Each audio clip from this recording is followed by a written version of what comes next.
Hey guys, good morning. Welcome to my channel. ఇవాళ నేను నా మార్నింగ్ రొటీన్ చూపిస్తున్నాను. లైక్ మా బాబుని స్కూల్కి పంపించడానికి ముందు నేను చేసుకునే పనులనైతే చూపిస్తున్నాను.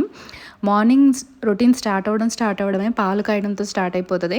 నైటే కిచెన్ అండ్ స్టవ్ అంతా క్లీన్ చేసుకుంటాను కాబట్టి నాకు అది మార్నింగ్ చేయాల్సినంత అవసరం రాదు. సో పాలైతే స్టవ్ మీద పెట్టేసి నెక్స్ట్ డైలీ ఇదే ప్రాసెస్ ఫాలో అవుతాను. రైస్ అయితే కడుక్కుంటాను. మా బాబుకి నేను సపరేట్గా కుక్ చేస్తాను అండ్ మా కుకింగ్ అనేది మేము తర్వాత చేసుకుంటాము. సో దట్ కాంప్లికేట్ అవ్వదు కదా అన్న ఫీలింగ్తో ఇలా చేస్తూ ఉంటాను. సో కుకింగ్ అయితే రైస్ కడిగి పక్కన పెట్టేస్తే కొంచెం సేపు ఉన్నాక పెడదాము, కాస్త నానతాయి కదా బియ్యము అన్న ఉద్దేశంతో రైస్ అయితే నానబెట్టేస్తున్నాను. అండ్ ఈ రైస్ నానబెడతా రోజు ఆలోచించే విషయం ఏంటంటే వీడికి ఏం కూర వండాలి, ఆ కూర వండడం ఏం కూర వండాలి అన్నదైతే మాత్రం చాలా కాంప్లికేటెడ్ టాపిక్ లానే అయిపోతూ ఉంటుంది. సో ఫైనల్లీ అరటికాయలు కుక్ చేద్దామని తీసుకున్నాను. అసలు ఈ మధ్య అరటికాయలు వండడం మానేశాను. లైక్ మేము తినే పోర్షన్స్ ప్రకారం అయితే ఈ సైజులో అరటికాయలు అయితే ఒక 4-5 5-6 వండాల్సి వస్తుంది. చాలా సన్నగా చాలా చిన్నగా వస్తున్నాయి. కాస్ట్ అయితే మాత్రం సేమ్ ఉంటున్నాయి. అండ్ మోర్ ఓవర్ ఇదివరకే ఏంటో అరటికాయలు ఇంత బ్లాక్గా వచ్చేది కాదు, కాండ్రా పట్టినట్టు ఉండేది కాదు. ఇప్పుడు ఎందుకో ఎక్కువ పడుతున్నట్టు అనిపిస్తుంది. లైక్ కర్రీ వండాలన్నా కూడా ఆయిల్ చాలా ఎక్కువ వేయాల్సి వస్తుంది అన్న ఉద్దేశంలో ఇలా అనిపిస్తుంది నాకు. అండ్ ఇవి కట్ చేసేలోపు చూస్తే పాలైతే మాత్రం పొంగుకు వచ్చేసినాయి. ఫస్ట్ పొంగు అయితే వచ్చేసింది. సో దాన్ని లోలో పెట్టి నెక్స్ట్ కర్రీ వండడం స్టార్ట్ చేస్తున్నాను. ఈలోపు రైస్ కూడా పెట్టేస్తే రైస్ కూడా అయిపోతుంది కదా. లైక్ మా బాబుకి 7:30 8కి బస్సు, 8కి. సో 7 కల్లా కొంచెం బాత్ అయి ఫ్రీ అయి ఉంటే ఒక అరగంట 35 గంట బ్రేక్ఫాస్టే చేస్తాడు. సో అందుకని కొంచెం ముందు స్టార్ట్ చేస్తాను. లైక్ 6:30కే మిల్క్ ఇచ్చేస్తాను అండ్ 7 కల్లా బ్రేక్ఫాస్ట్ పెట్టడం స్టార్ట్ చేశాను అనుకోండి, కొంచెం ఫ్రీగా ఉంటుంది నాకు కూడా. అండ్ ఈ అరటికాయ కూరలో నేను ఉల్లిపాయలు కానీ ఇలాంటివి ఏమి వేయను. జస్ట్ స్టీర్ ఫ్రై చేసేస్తాను ఆయిల్లో వేసి. అండ్ ఆయిల్ కూడా చెప్పాను కదా, అరటికాయ కర్రీ ఇదివరకులాగా మంచిగా ఎందుకో రావట్లేదు. కొద్దిగా ఆయిల్ ఎక్కువ వేసి తాలింపు వేసి ఫ్రై చేసేస్తే అరటికాయ ఫ్రై అయిపోతుంది. దీన్ని నేను అరటికాయ ఫ్రై అనడం కంటే అరటికాయ రైస్ అనడం అంటే మీకు బాగా అర్థమవుతుందేమో. లైక్ మార్నింగ్ సెక్షన్లో నేను వండే కర్రీస్ కానీ ఇవి కానీ ఏమన్నా రైస్ ఐటమ్స్లా ఇస్తుంటే మా బాబు కొంచెం మంచిగా తింటున్నాడు. లైక్ జీరా రైస్, క్యారెట్ రైస్ కానీ పొటాటోతో అయినా రైస్ లాగా ఇట్లా చేస్తే అవి కొంచెం తొందరగా తింటాడు. పప్పు కానీ ఇవి కానీ లైక్ కొంచెం ముద్ద కూరలు, ఇగుర్లు ఇలా చేసామనుకోండి అవి అంత ఇష్టంగా తినడు. సో అందుకని చెప్పి నేను మార్నింగ్ సెక్షన్ అయితే మాత్రం ఇట్లా ఫ్రైస్ లైక్ రైస్ ఐటమ్స్లా చేయడానికి ఇష్టపడుతూ ఉంటాను. సో ఈ కర్రీ పెద్ద కాంప్లికేటెడ్ కూడా కాదు కదా, మార్నింగ్ వండడం కూడా చాలా ఈజీగా అయిపోతుంది అండ్ పని కూడా చాలా ఈజీ అయిపోతుంది. సో మార్నింగ్ నేను ఎక్కువ ఇలాంటి కర్రీసే చూస్ చేసుకుంటూ ఉంటాను. మార్నింగ్ టైం నాకు అసలు ఇంట్లో పనులు కానీ లేకపోతే వీడికి వంట చేయడం కానీ ఇంట్లో పనులు కానీ ఏవి కొంచెం కూడా బర్డెన్ అనిపించవండి. నాకు బాగా బర్డెన్గా అనిపించేవి ఏంటంటే వాడు తాగాల్సిన పాలు, వాడు తినాల్సిన బ్రేక్ఫాస్ట్, ఇవి రెండు నిజం చెప్పాలంటే చాలా బర్డెన్గా అనిపిస్తాయి. లైక్ పాలు నేను 6:15కి ఇచ్చానంటే 6:45 వరకు తాగుతాడు. బ్రేక్ఫాస్ట్ 7కి అట్లా ఇచ్చాను అనుకోండి 7:30 7:45 వరకు కూడా తింటాడు. అండ్ ఇప్పుడు మాకేంటంటే హోంవర్క్స్ అనేవి యాప్లో ఇస్తారు కదా, యాప్లో ఇచ్చినవి కాకుండా కొన్ని ఫిల్ చేసుకురమ్మని టీచర్స్ క్లాస్లో చెప్తారు కదా, అవి అస్సలు చెప్పడనమాట. లైక్ ఈవినింగ్ వచ్చాక కానీ అప్పుడు ఏం చెప్పడు. బ్యాగ్లో బుక్స్ టైం టేబుల్ ప్రకారం సర్దుకుంటూ ఉంటాడు చూసారా, అప్పుడు చెప్తాడు నేను ఈ హోంవర్క్ రాయాలి, ఇది ఇట్లా రాయాలి అది. సో ఏమైనా మిగిలినవి కూడా నేను అప్పుడే చేయించాల్సి వస్తుంది. సో ఆ హోంవర్క్స్కి కూడా నేను కొంచెం టైం ఉంచుకోవాల్సి వస్తుంది. లైక్ 8 అయిపోతుంది. ఇంక ఇందులో నేనేమీ వేయను. అండ్ మోరోవర్ ఇంకొకటి ఏంటంటే కరివేపాకు పొడి వేస్తాను. అండ్ మళ్ళీ ఆయిల్ ఎందుకు పోసాను అని అనుకుంటున్నారా, ఈ కారం ఈ ఉప్పు ఇవన్నీ మరీ డ్రైగా ఉంటే తినేటప్పుడు కూడా వాళ్ళకి ఒక రకంగా ఉంటుంది కదా.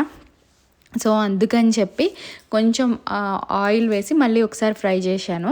అండ్ నెక్స్ట్ వచ్చేసరికి చెప్పాను కదా అరగంట తాగే పాలు, ఇప్పుడు ఆల్రెడీ టైం 6:15 అయ్యింది. మా బాబు కోసం పాలు అనేది చల్లార్చి ఇస్తున్నాను. ఎంత చల్లార్చి ఇచ్చినా కూడా ఆ పాలు వేడిగానే ఉన్నాయి అనే మాటే అంటాడు తప్ప ఫాస్ట్గా అయితే మాత్రం తాగడు. ఇంకా పిల్లలన్నాక అంతే కదండి. సో వాళ్ళ టైంని బట్టి మన పనుల టైమింగ్ అనేది మనం అడ్జస్ట్ చేసుకోవాలి. మామూలుగా అయితే ఈ పనులైతే నేను 7:15 7:30కి లెగిసినా కూడా నాకు ఈజీగా అయిపోతాయి. 8:00కి కదా బస్సు. 7:15కి 7కి లెగిసినా చాలండి. ఒక 15 మినిట్స్ నా పనులు చేసుకున్నా మిగతా టైం చాలు. కాకపోతే అసలు చెప్పాను కదా ఈట్లి వల్ల టైం ఎక్కువ తినేస్తుంది.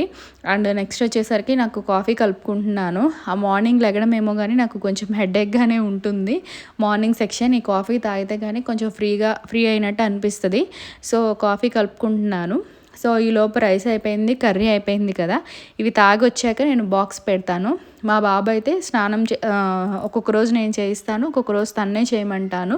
తనకి కూడా అలవాటు అవ్వాలి అన్న ఉద్దేశంతోనే ఇట్లా చేస్తాను. సో వాడు స్నానం చేసి డ్రెస్ అయ్యాక మళ్ళీ బ్రేక్ఫాస్ట్ గురించి నేను అప్పుడు ఆలోచిస్తాను. అంటే అది కూడా అప్పటికప్పుడు. ఈ ఇడ్లీ దోశ బ్యాటర్ అయితే లేదు. మామూలుగా ఉంటే మాత్రం దోశ చట్నీనో ఇడ్లీ చట్నీనో చేసేస్తే అదే తింటాడు. లేని రోజు మాత్రం మనం ఏం చేయాలి ఏంటి అన్నది మాత్రం వాడిని అడిగితే ఏదో ఒకటి చెప్తాడు. లేదా మనకి నచ్చింది మనం చెయ్యాలి. సో వాడి పాలైతే ఇక్కడ పెట్టేశాను. అండ్ మార్నింగ్ లెగిసినప్పటి నుండి కనీసం విండోస్ కూడా తీయలేదండి. అందుకని విండోస్ తీస్తున్నాను. కొంచెం ఎయిర్ ఫ్లో జరిగి వెంటిలేషన్ అవుతుంది కదా. సో ఆ ఉద్దేశంతో అయితే విండోస్ తీస్తున్నాను. అండ్ మార్నింగ్ కొంచెం కాఫీ టైం అయితే మాత్రం ఫ్రీగానే ఉంటుంది అని అనుకోవడం కంటే నేను ఫ్రీగా ఉంచుకోవడానికి నేను ఇష్టపడుతూ ఉంటాను. లైక్ ఈ కాఫీ తాగుతూ బయట నా మొక్కల్ని చూసుకుంటూ కొంచెం ప్రశాంతంగా ఆ 5 మినిట్స్ తాగామనుకోండి చాలా ఫ్రీ అనిపిస్తుంది. అండ్ చూసారా మొక్కలన్నీ అయితే చాలా బాగున్నాయి, మంచిగానే ఉన్నాయి.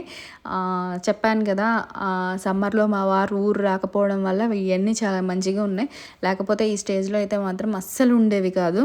చాలా అంటే చాలా పాడైపోయేవి. అండ్ బయట చూసుకుంటూ ఫ్రీగానే అనిపిస్తుంది ఆ టైం వరకు. నెక్స్ట్ వచ్చి గబగబా బాక్స్ పెట్టేస్తున్నాను. నార్మల్గా అయితే కర్డ్ రైస్ నార్మల్ కర్రీతో రైస్ ఇస్తానండి. లైక్ వేరేవి రకరకాల బ్రేక్ఫాస్ట్లు కానీ అట్లా కొంచెం చపాతీలు రోల్స్ ఇలాంటివి పెడుతున్నారు కానీ నాకు ఎందుకో అవి నచ్చవు. లైక్ ఇది మన స్టేపుల్ ఫుడ్ కదా, అన్నము కర్రీ మనం చిన్నప్పుడు అదే కదా తిని పెరిగింది. లైక్ వీళ్ళకి ఎందుకు మనం డిఫరెంట్గా ఇవ్వాలి అన్నదే నా థాట్.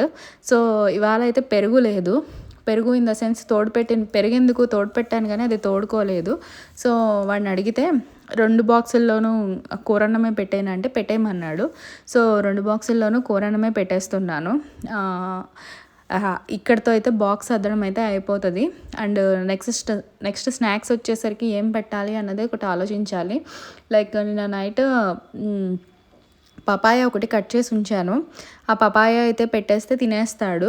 అండ్ 2 స్నాక్స్ అని ఒక్కొక్కసారి అంటాడు, ఒక్కొక్కసారి 1 స్నాక్ అనే అంటాడు. 2 స్నాక్స్ అన్నప్పుడు ఇంకా లైక్ ఏమన్నా బిస్కెట్ ప్యాకెటో చాక్లెటో ఏదైనా ఇచ్చామనుకోండి అది తినేస్తాడు. ఆ సెకండ్ స్నాక్ అనేది అంటే ఫస్ట్ బ్రేక్లో తినే స్నాక్ అనేది పెద్దదేం అక్కర్లా. లైక్ ఒక చిన్న చాక్లెటో అట్లా ఇస్తే సరిపోతుంది. సో బాక్స్ పెట్టడం ఇవన్నీ అయ్యాక మాత్రమే ఇంకా వేరే పనుల కోసం అయితే వస్తాను. లైక్ బెడ్రూమ్లో బెడ్ సెట్ చేయడం కానీ, వాషింగ్కి ఏమైనా బట్టలు ఉంటే అవి వేయడం కానీ, ఇవన్నీ లైక్ ఇప్పుడు అయిపోయింది కదా నాకు కొంచెం ఫ్రీగా ఉంటుంది. ఈ గ్యాప్లో నేను మా బాబుకి స్నానం కూడా చేయించేశాను. తను డ్రెస్అప్ అవుతున్నాడు. ఆ డ్రెస్అప్ అయ్యేలోపు చేయగలిగిన పనులు చిన్న చిన్న పనులు చేసుకొని నెక్స్ట్ వాడు బ్రేక్ఫాస్ట్కి ఏం వండాలి అన్నది ఆలోచించాలి. అండ్ నెక్స్ట్ వచ్చేసరికి వాడికి హోంవర్క్స్ ఏమైనా ఉంటే అవి ఏమేమి చేయించాలి. లైక్ హోంవర్క్స్ చేసేస్తాడు, హోంవర్క్స్ కాదు ఏమైనా పెండింగ్ వర్క్స్ ఉంటే అవి చేయిస్తాను.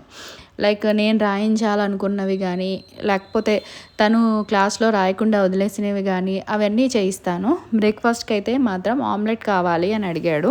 లైక్ ఆమ్లెట్ ఏం వేసిస్తాంలే అని చెప్పి చీజ్ ఆమ్లెట్ వేసిద్దాం అని అనుకున్నాను. ఇక్కడ ట్రైపాడ్ అయితే సెట్ చేయలేదు, అందుకే కొంచెం వీడియో అటు ఇటు రొటేట్ అవుతూ ఉంటుంది. కొద్దిగా అడ్జస్ట్ అవ్వండి. జస్ట్ 2 ఎగ్స్ కొట్టేసి ఆమ్లెట్ వేసేస్తాను. తర్వాత దానికి ఒక సైడ్ ఏమో కారం ఉప్పు వేస్తాను, ఇంకొక సైడ్ వచ్చేసరికి చీజ్ పెడతాను. దాన్ని ఫోల్డ్ చేసి ఇచ్చేస్తాను కాబట్టి చీజ్ కొద్దిగా కరుగుతుంది. ఈ చీజ్ వేసినప్పుడు ఏంటంటే ఎక్కువ కారం ఎక్కువ ఉప్పు వేయాల్సినంత అవసరం లేదు. లైక్ చీజ్ టేస్ట్ని డామినేట్ చేస్తుంది అని అనిపిస్తుంది. లైక్ ఇంట్లో కానీ పిండ్లు ఏమీ లేకుండా బ్రేక్ఫాస్ట్కి ఏం చేయాలి అని అంటే మాత్రం ఈ చీజ్ ఆమ్లెట్ అనేది బాయిల్డ్ ఎగ్ కంటే ఇంకా టేస్టీగా ఉంటుంది. బాయిల్డ్ ఎగ్ అనేసరికి ఏంటంటే పిల్లలు ఒక్కొక్కసారి తింటానంటారు, తిననంటారు. మోరోవర్ ఇంకొకటి ఆ బాయిల్డ్ ఎగ్‌లో ఎగ్ యెల్లో ఉంటది కదా! ఆ పార్ట్‌ని కూడా అంత ఇష్టంగా తినొచ్చు, తినకపోవచ్చు. ఈ చీజ్‌దంటే మాత్రం ఆ పేరు పెట్టలేరు కదా! చెప్పాను కదా! ట్రైపాడ్ లేదు కాబట్టి వీడియో అంత కరెక్ట్‌గా సెట్ అవ్వట్లేదు. ఈ చీజ్ ఆమ్లెట్ ఏసేది మాత్రం బటర్‌తో గానీ, గీతో గానీ ఎయ్యండి. ఇంకా టేస్టీగా ఉంటది. నార్మల్ ఆయిల్‌తో కంటే ఇట్లా వేస్తే ఇంకా మంచి టేస్ట్ ఉంటది. సో, ఇదెందుకో ఇవాళ అంత మంచిగా ఫోల్డ్ అవ్వలేదు. రోజు అయితే ఇంకా అంటే ఎప్పుడేసినా కూడా ఇంకా మంచిగా ఫోల్డ్ అవుతది. హాఫ్‌కి ఫోల్డ్ అయితే చీజ్ కరెక్ట్‌గా స్ప్రెడ్ అయ్యి ఈవెన్‌గా తినడానికి ఉంటది. అండ్ ఆల్మోస్ట్ అయిపోయింది బ్రేక్‌ఫాస్ట్ కూడా. ఇది తీసుకెళ్ళి మా బాబుకి ఇచ్చేసాననుకోండి. ఇంకా ఇవాల్టికి నా మార్నింగ్ రొటీన్ కంప్లీట్ అయిపోయినట్టే. బాయ్.